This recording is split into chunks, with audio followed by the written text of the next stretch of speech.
D'Amour. Hello, nice to meet you. Hi, Ryan. Nice to meet you. Okay, so firstly, I recently lost a friend, and I know that the grieving process can be indefinite.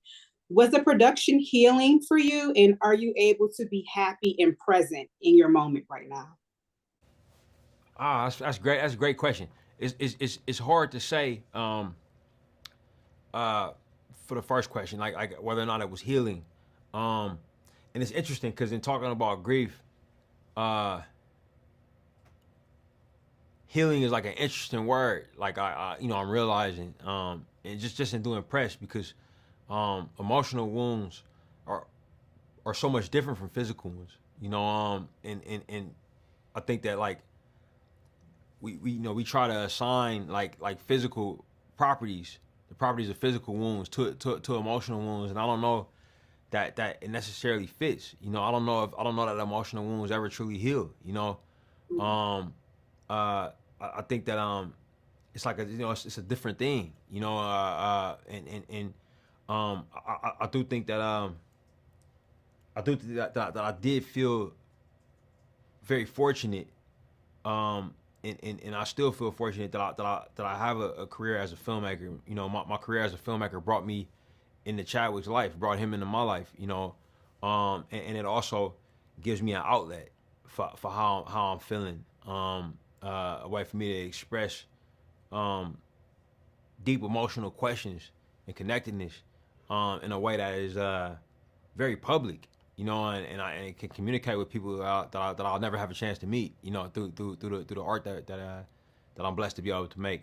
So I think that it made me very appreciative of the space for relationships and a space for an outlet that being an artist gives me. Um, and Chadwick was somebody who was very passionate about uh, the space for artists. He was passionate about that his whole life, and he spent the last years of his life making art while fighting a very formidable disease. And I think that so I always feel it was less of a healing thing than it was something that I was grateful for. I was grateful to be able to do the work. As for whether or not it was healing for me, that'd be hard for me to say right now. I'm coming through it.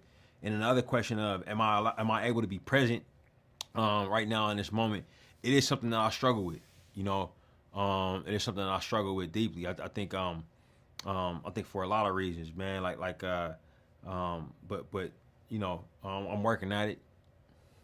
So I'm Haitian. I'm of Haitian descent. So I Oh, love seeing bonjour.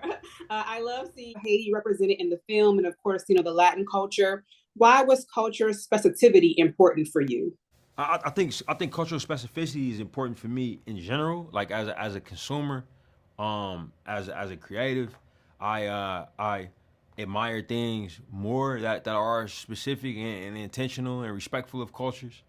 Um, it's few things worse than having your culture disrespected.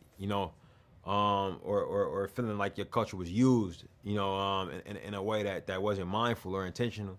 Um, and so I've been on the wrong side of that. I've been on the good side of that. Like I've sat as a child, I remember sitting in a movie like Malcolm X, and feeling like the people responsible for it really respected the culture that I was a part of.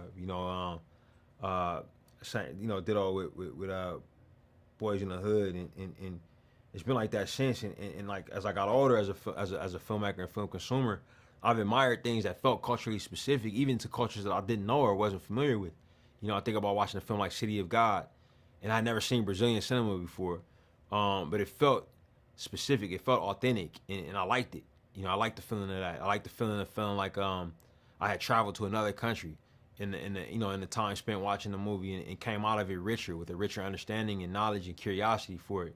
Uh, so I definitely want the films that I make to have cultural specificity and respect for it, and I definitely want to make sure that this film had it because we had it in the first Black Panther, and I think that type of attention to detail when it comes to that is expected of us now. Like when it comes to audiences, And speaking of the Talakaniel and what you call like the Latin American representation or the Mesoamerican representation or Indigenous American representation, there's so many different terms for these groups.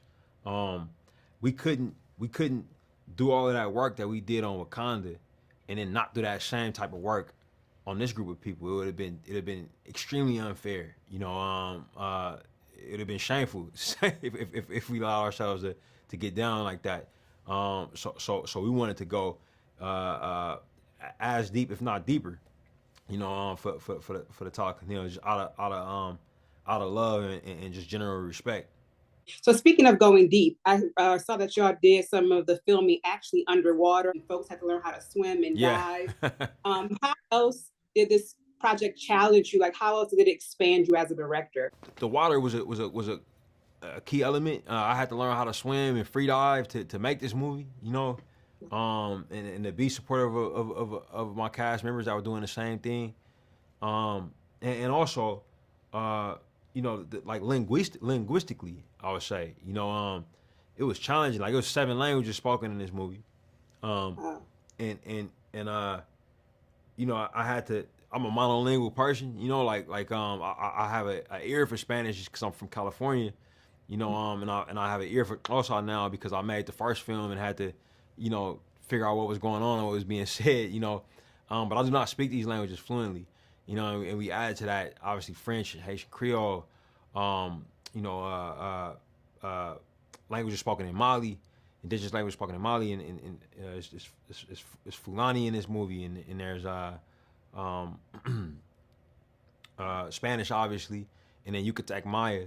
Um, I had to be present and work with interpreters on set and linguistic experts on set to understand, like, and train my ear to make sure I'm monitoring performance, and we getting across the writing that we need to get across. It was complicated, and having the patience for the actors to learn these words, very complicated, so that was a big challenge for me. Definitely. Well, thank you so much. It was amazing. Congratulations. All right, thank you.